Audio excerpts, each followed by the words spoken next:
What's up tout le monde, ici Xanatos de Team Logical. Bienvenue au 9e épisode de La Baraque, notre émission 100% dédiée à StarCraft 2. Alors, au dernier épisode, on vous avait montré là, les groupes 1 et 2 du groupe d'Europe et de l'Amérique du Nord. Alors, dans le fond, on va vous montrer là, les groupes 3 et 4, alors ce qui va nous donner notre top 8, dans le fond, pour la fin de semaine prochaine, pour les phases finales des qualificatives, ce qui va nous donner nos players, dans le fond, qui vont s'être payés un voyage tout gratuit à la WCS Spring. Alors, bien hâte de voir là, qui va gagner en fin de semaine. Comme d'habitude, on va vous... comme d'habitude. En fait, comme on a commencé la semaine passée, je vais vous repasser les games, dans le fond, avec des Twitch clips que j'ai eu. Malheureusement, j'ai oublié de poster là, que je faisais la vidéo ce soir pour ceux qui voulaient m'envoyer leur Twitch clip qui ont pu prendre soit sur des streams de StarCraft ou même de la WCS aussi pour revenir là, cette semaine. Sur les matchs, alors si jamais vous en avez, n'hésitez pas, là, vous pouvez me les écrire tout de suite sur le hub, là, Guillaume Canel-Mercier, ça me ferait plaisir de les incruster dans l'émission. Rapidement, avant de commencer là, sur le recap des groupes, je voulais montrer trois petits Twitch clips qui m'ont fait vraiment rire. Le premier, c'est de Nathanias, là, pour ceux qui connaissent pas son stream. Vraiment un big memer, là. Of course, c'est un des casters de la WCS, mais qui est vraiment connu aussi pour faire son Battle Cruiser. Puis je voulais vous montrer ce petit bait qu'il a fait dans un TVT là, des familles, là, jusqu'à 27 minutes de l'action non-stop, mass Battle Cruiser contre quelqu'un qui est allé mass Viking. Puis je dis plus rien, je vais juste vous montrer là, le fou bait. Avec le petit Jamiroquai. Oh, un BC. Il s'en va le chercher. Boum! Ok, là il se dit parfait, je vais tuer les turrets. Boum! Le téléport des BC!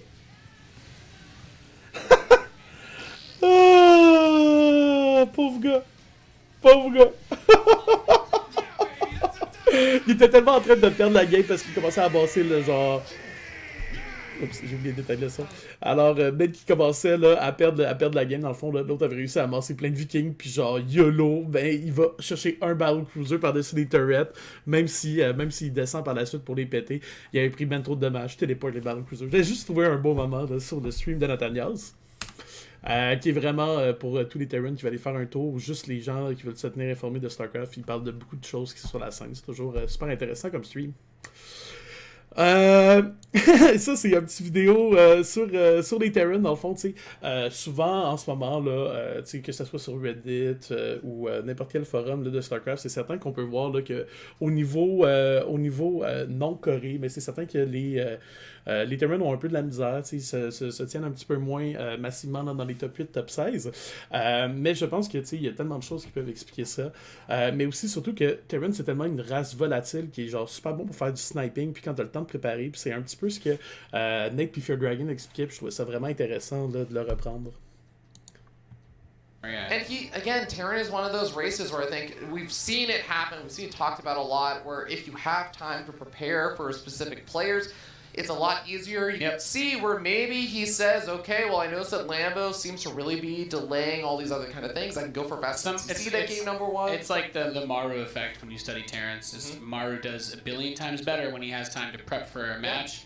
And if you put him into a weekend tournament where he has no time to prep, he kind of sucks. Sorry. Fait que dans le fond, c'est ça, tu sais, c'est juste pour dire, tu sais, c'est certain que la GSL, je trouve que pour les Terrans, elle a vraiment genre un format qui est magnifique en fait, parce que t'as le temps de te préparer, fait que t'as le temps de regarder sur des petites maps toutes les cochonneries possibles, tout ce qui peut être abusé côté Terran, côté positionnement. Savoir le build de ton adversaire, ça va te permettre de te préparer. Je pense que les Terrans, c'est sûr que tu sais, les openings les plus safe en fait te mettent quand même assez en retard là. Contre certains builds, là, je pense au Triage Before Pool ou d'autres builds là, qu'on peut prendre un certain retard économique. Fait que, on peut prendre plus de gamble, plus de chance, plus de builds qui sont vraiment faites en fonction des maps un petit peu plus à la Brood War. Puis justement, vu qu'on continue sur le sujet des Terrans, ça par exemple, il y a une des choses, et c'est une des choses les plus vraies au monde. Si vous savez c'est quoi du White Knighting, vous allez bien comprendre, je vous l'explique tout de suite après le clip. A Terran lost versus Protoss. It's like sound the horn. Gondor calls for aid. It's like if people thought White Knighting happened on the internet too much. When a Terran plays versus a Protoss, that is the ultimate White Knight situation. It's Terran Knighting. Terran. Just imagine a bunch of Terran players with their. I'll protect you, my balance. My balance. Ça m'a tellement fait rire comme clip, tu sais, genre, dans le fond, pour ceux qui connaissent pas, là, tu sais, du white knighting, dans le fond, c'est toujours pour prendre le primé, mais genre, tu sais, maintenant, en 2019, ce que ça veut dire, c'est vraiment de trancher du côté de la personne qui semble opprimée sans jamais avoir aucun recul sur rien. Puis je trouve que ça s'applique quand même un petit peu à la communauté Terran, surtout du côté aîné, genre, moi, vraiment, qu'il y a un Protoss qui gagne sur, genre, un Terran, toutes les Terran vont, genre, se rassembler ensemble, genre, you fuck that, man, imbalance, blablabla. Alors que, tu sais, c'est quelque chose que je trouve qui est un peu moins présent là, chez les Zerg et chez les Protoss, là. Surtout sur les forums. Là. Alors, j'ai trouvé juste l'imitation de Nathaniel vraiment trop marrante là-dessus. Là. Ça m'a fait trop rire, fallait que je vous le montre. Sinon, ça nous amène dans le fond, au groupe de la WCS. Alors, on va revoir rapidement là, les deux groupes qui se sont passés en fin de semaine du côté Europe et ensuite du côté de l'Amérique du Nord. Premièrement, dans le fond, les 4 joueurs qui ont passé U-Thermal, Soul, Hero Marine et Petit Drogo. Dans le premier groupe, U-Thermal, vraiment, tu sais, on s'attendait à ce qui passe en premier ou en deuxième, mais c'est vraiment Lambo, là, dans le fond, il y a vraiment eu un gros upset, là, dans le fond, là, Soul qui réussit à prendre un 2-0 à Lambo dans le Decider match, là. Et qu'il avait aussi 2-0 en premier dans son groupe. Alors, il n'y aura pas la fameuse malédiction là, de gagner dans la première série et perdre dans la deuxième. Alors, bravo à Soul. Ça fait un terrain de plus. Alors, moi, je suis toujours content. Puis ça fait déjà un petit bout qu'il est en Europe, mais qu'il avait de la difficulté à poster les results. Alors, on peut voir que la pratique a vraiment payé. Sinon, pour le groupe D, Hero Marine, Petit Drogo, c'est vraiment ça, moi, à quoi je m'attendais. Hero Marine, c'est en Europe. Côté terrain, je pense qu'il a dépassé largement U-Thermal, qui est vraiment le meilleur Terran d'Europe. Pour ce qui est de Petit Drogo, il a joué des super belles games. Clem, par exemple, ses games sont tellement magiques. Je vais vous montrer quelques petits clips là, de sa micro complètement out of this world et qui a même réussi à prendre là, la série de 2-0 contre Namshar. Namshar qui est pas le dernier des jeux, qui a déjà fait comme 45-50 000 déjà à StarCraft 2.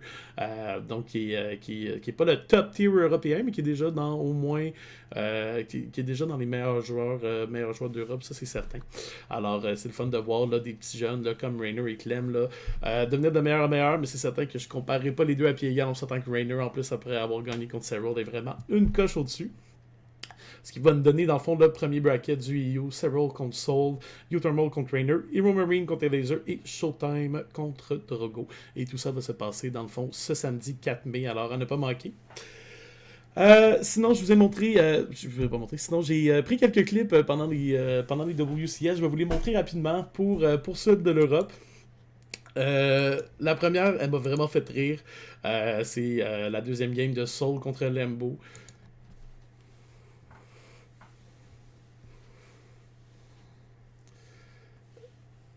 Namshar, Lambo qui envoyait son Overlord exactement à bonne place.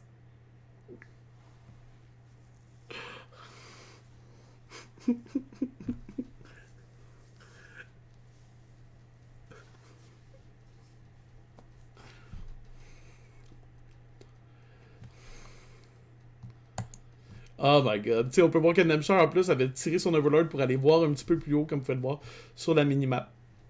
Pour aller voir un autre proxy location, mais Soul qui était genre au pixel près du scouting du Overlord. Là. C'est tellement dommage qu'on se met dans la peau de Lambo qui a vraiment scouté pour puis qui, malheureusement, les a pas vus. Je trouve que c'était un beau petit moment là, de la WCS. Sinon, ensuite, sick defense de la part de DNS là, dans son match contre Lambo. Il était déjà super en retard. Il y avait 50% de moins d'army supply. Son Nexus était sur le bord de crever. Et il a fait, je trouve, une super belle defense. Il a réussi à trader tellement efficiently pour la situation de merde dans laquelle il était. Alors, on lance ce petit clip.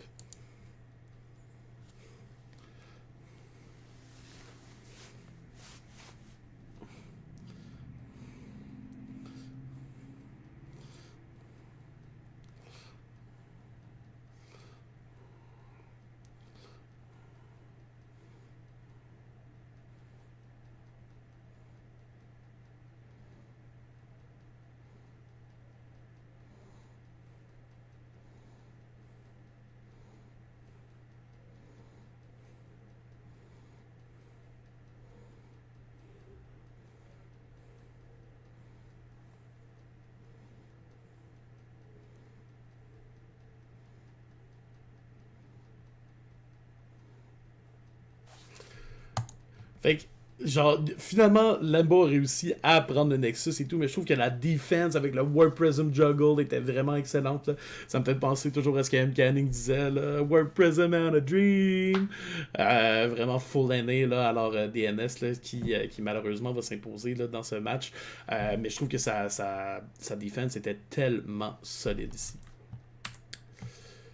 Et sinon, deuxième petit clip que j'avais à vous montrer là, rapidement. Je vais juste le remettre à la bonne vitesse là.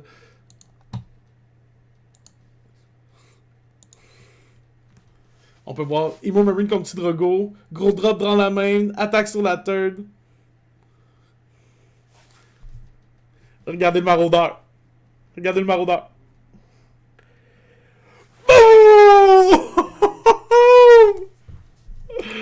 Oh my god, c'est genre la dernière shot du maraudeur. Il la pitch, il meurt, puis Nexus meurt après lui. C'était vraiment, vraiment flawless. Ça m'a juste tellement fait rire, là. Hero Marine on top of his shit, là. Dans le premier groupe qui a passé 4-0 en vraiment rollover, là, complet de son groupe. Alright, sinon j'ai 3 petits clips à vous montrer aussi. Du joueur français, Terran Clem, dans le fond, là, qui n'a pas passé dans son groupe. Mais je pense que ça vaut quand même la peine de vous le montrer. Alors c'est Setter qui a eu la dominance là, de Rainer récemment, là, qui est vraiment là, la jeune étoile montante dans StarCraft 2. Mais je pense que Clem aussi a son shot, bien qu'il n'ait pas posté des résultats là, aussi incroyables que Rainer. Je pense qu'avec la micro que Clem a, il va être capable de vraiment là, s'affirmer dans la scène et devenir une des superstars d'Europe. Alors je vais vous montrer 3 petits clips ici, là, vous allez voir, là, sa micro est complètement hors de contrôle.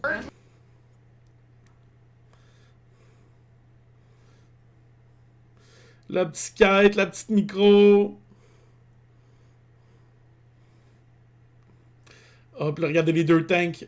Oh! Oh!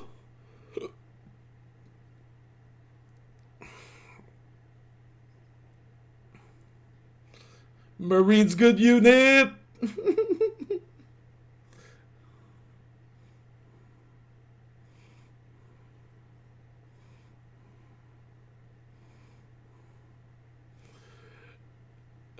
Ah, sérieux, sa micro, là.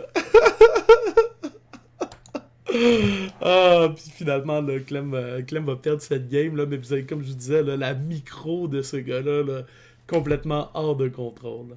Alors, deuxième petit clip, celui-là aussi, un autre drop là, qui va prendre lui, là, mais tellement d'units. Oh, allez.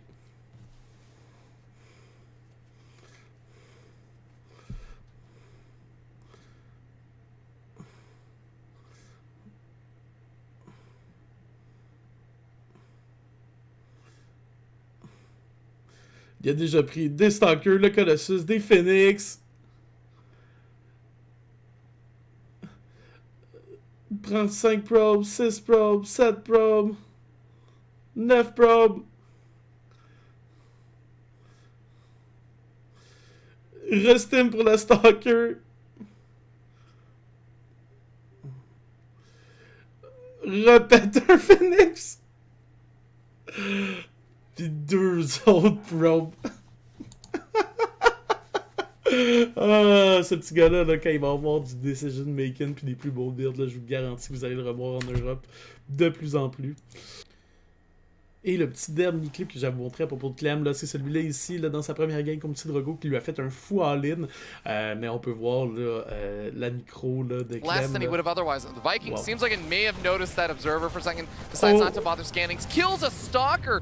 These sentries also, they're gonna have enough energy to maybe force field half the rev. I don't know if he's gonna have enough to force field both. This is pretty brutal. Déjà 2 stalkers. The Viking will land once it realizes it doesn't have anything to do in the air. He's just been really good about microing it. And it's gonna have the anti-mechanical damage. There's no shield batteries or anything over here. 2 gateways of production out of the 3. That's 2/3 of his production. This is the type of attack I was thinking, though, and I was like, Clem could do a couple of those early attacks, cheeky attacks, and actually get maybe even a straight-up win off of this because Drogo's expecting something else, like Hellions, for instance.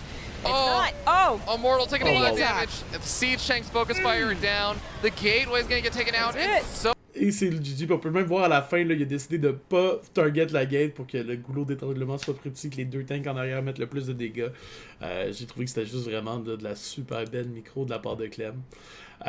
Sinon, ça nous amène là au WCS NA. Il n'y a pas eu trop de surprises, mais il y en a quand même eu quelques-unes. Alors, c'est certain, Massa a réussi à passer là, dans son groupe 4-2. On est super fiers là, de notre joueur Terran canadien. Silky a réussi à prendre la 2e place dans ce groupe-là, et Future et Rob, malheureusement, qui seront éliminés. Future, jeune joueur Terran, vraiment prometteur aussi. Rob, si je me souviens bien, là, il a changé de nom, mais en fait, là, c'était Tesla, si je me souviens bien. Ouais, c'est ça, exactement. Et dans le fond, c'est un joueur qui est là. Alors ça, c'est vraiment donné entre Silky et Future. Sinon, dans le groupe D, Jon Snow, Neeb, Hydralin, Vingdita. Alors, vous pouvez bien voir que Neeb est passé 2e dans un groupe de no-name.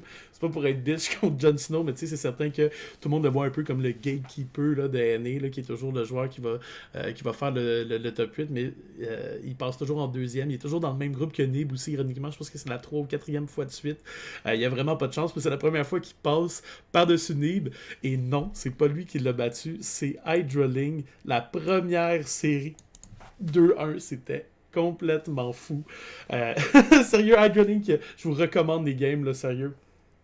Je vais vous en montrer un petit bout, là, mais des ultra cheese. C'était full NA.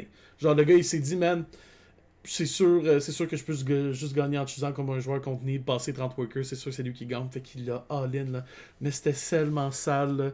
Genre full NA all the way, là. Comme Nathaniel sur Fear Dragon, il dit tout le temps, là, any NA player can beat any NA player any day, là. C'était vraiment ça, là, dans le sens que, genre, dans North America, il y a toujours des upsets, il y a toujours quelqu'un qui réussit à battre quelqu'un de manière extravagante, là. Alors, Neeb, là, qui est revenu dans le Decider match, là, et qui lui a mis un bon gros 2-0. Sérieux, les games étaient même pas proches. Mais je trouve que Hydraling a essayé de macro, puis ça lui a vraiment pas été, là. Il aurait dû continuer à faire des full all-in. Peut-être que ça aurait mis la pression, là, sur les nerfs de Neeb. Ce qui va nous donner, là, le bracket final. Moi, je la sens quand même pas pire pour Massa contre Pili Pili. Je trouve que c'est un bon match-up pour lui. Jon Snow versus Silky, Astrea versus Tiello. Tiello maintenant là, qui est marié, qui habite à Toronto, d'où la raison pourquoi il joue sur le serveur nord-américain. Et Puck et Neeb là, comme dernier match. Alors tout ça va se jouer samedi et dimanche dans le fond, le top 8 de NA et EU. Alors, sans plus tarder, je vous ai pris 2 petits clips, là,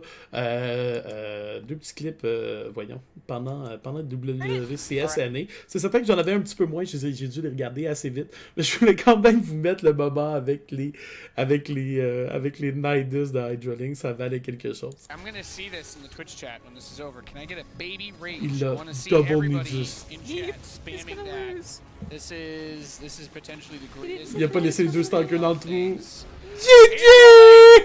Defeats Neeb! GG! Regardez la face des commentateurs. Zombie gars qui genre yo what the fuck.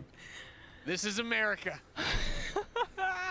The land of possibilities. The land of possibilities, you fucking bet. C'est vraiment drôle de voir Hydraling passer. Puis je les ai pas regardé live, fait que tout de suite après, je suis genre, j'ai sauté toutes les games, puis je suis allé à la dernière pour voir le rematch de Neeb contre Hydraling. Puis j'étais genre, oh my god, est-ce que Neeb va fall down du WCS NA avant le bracket? Ça aurait été fou. D'habitude, il les gagne là, à chaque fois. Ça aurait été assez marrant. Et petit autre moment là, que je vous ai clippé, là, nul autre là, que notre joueur canadien Massa, qui, comme vous le savez, là, fait toujours des builds les plus agressifs, très focus sur la micro, mais je trouvais la défense impeccable avec, comme d'habitude, toujours la note d'agression qu'on peut retrouver chez Massa. Very nice. Let's see what this drop can do. And seeing that Warp Prism should definitely ring some alarm bells. Really nice focus fire down on the medevac. He's going to try to use the probe to bait the mine shot onto the Marines. But la mine qui reste dans le paquet de probe, ça aurait été Oh, 2 stalkers dead, a probe dead, another stalker. Oh no! Come on, the scout in the Dark Shrine. Everything was already suspicious. The Dark Shrine, wow. Everything was already suspicious enough, and then he actually sees it. That's going to be good enough. He was already getting a Raven that was going to time out well with a typical DT timing. This is so fine. He has a scan. He'll be able to warp in 1 DT, and the Cyclone should kill the Prism. Yep, there you go. Boom. This is more than fine for Massa. He's got a scan, and there's the Boom. Raven. So it's goodbye. This is perfect for Massa. DT Avec le Raven, même pas utilisé un scan, défense impeccable de Massa. toute cette game-là en plus. Ensuite, Rob a essayé de transitionner avec Blink DT. Sérieux, il a réussi à prendre 2 belles fights. J'étais genre, oh my god, il est en train de revenir? Parce qu'on connaît Massa des fois, là, qui était super connu il y a 1 an et demi pour toujours oublier sa armory puis toujours oublier son 2-2, qui était tout le temps late. Fait que là, j'étais genre, s'il vous plaît, Massa, macro comme il faut. Faut que tu gagnes! C'est comme un peu quand on voit, là, quand Scarlett essayait quand Scarlett, dans le fond, elle se qualifiait pour le serveur nord-américain, mais de Corée avec full de ping, puis on était comme, oh my god, il faut tellement que ça passe. Genre, l'espèce de niveau de stress tellement élevé. Même à ça qui a réussi à s'imposer là, dans ce groupe-là quand même en première place. Alors, ça fait le tour de tous les petits clips que j'avais à vous montrer. Malheureusement, là, j'ai pas eu le temps de le mettre en avant sur le hub là, pour tous ceux qui auraient voulu envoyer leurs clips. Là, je vous promets, la prochaine fois, je vais le faire avant de faire de vidéo. Comme ça, je vais pouvoir récolter les vôtres si jamais vous avez du contenu que vous avez vu sur des streams de StarCraft ou des moments de la WCS que j'aurais manqué. N'hésitez pas là, à me les envoyer, Guillaume Canel-Mercier, sur le hub StarCraft. Et sinon, sur ce, on se voit la semaine prochaine. Ciao, ciao!